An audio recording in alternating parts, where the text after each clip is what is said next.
জি আসসালামু আলাইকুম। আমাদের পুকুর তো শুকানো হয়েছিল, মাছ ছিঁচা হয়েছে। ওই পুকুরে নতুন করে মাছ ছাড়বো, ওই জন্য মাছ নেওয়ার জন্য আসলাম। পেন্সিল মামা আমাদের মাছ নেওয়ার জন্য এই পুকুরে নিয়ে আসছে। এখান থেকে কিছু মাছ নিব আমরা আমাদের পুকুরের জন্য। এই যে কিছু মিরকার মাছ নিচ্ছি, এটা লাইনে 4টা 5টা কেজি হবে। এই লাইনে কি মাছ নিচ্ছে এগুলো? বড়গুলা রুই কাতল মির্গা বাটা সব মিশাল মাছ।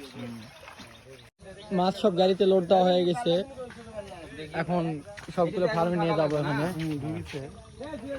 পেন্সিল মামু তুমি তো যাচ্ছ, তাহলে তুমি ওঠো। তুমি গাড়ির ভিতরে কি করিচ্ছ? গাড়ির ভিতর মাছ দিচ্ছি, মাছটা ভালো দেবে বাবা। ও এরকম করলে মাছ ভালো যাবে, তো চলো।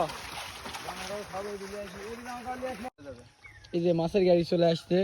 মামা বললো যে মিরকার মাছ সব এই জায়গায় দিবে, মিরকা কাতল এখানে রাখবে, আর বাটার মাছ সব এই পুকুরে দিবে। এই যে এখন সুমন ভাই সব মাছগুলো তুলে পেন্সিল মামাকে দিচ্ছে। পেন্সিল মামা পুকুরে নিয়ে ছাড়তেছে, আর কালাম মামা ওখানে ঘুরতেছে, পানি দেখতেছে। আর একটু পরে হাঁসগুলাকে ছাড়বো, গরুকেও ছাড়বো খাওয়ানোর জন্য। আজকে মাছ নামানো সব শেষ, গাড়িতে যত মাছ ছিল। এই যে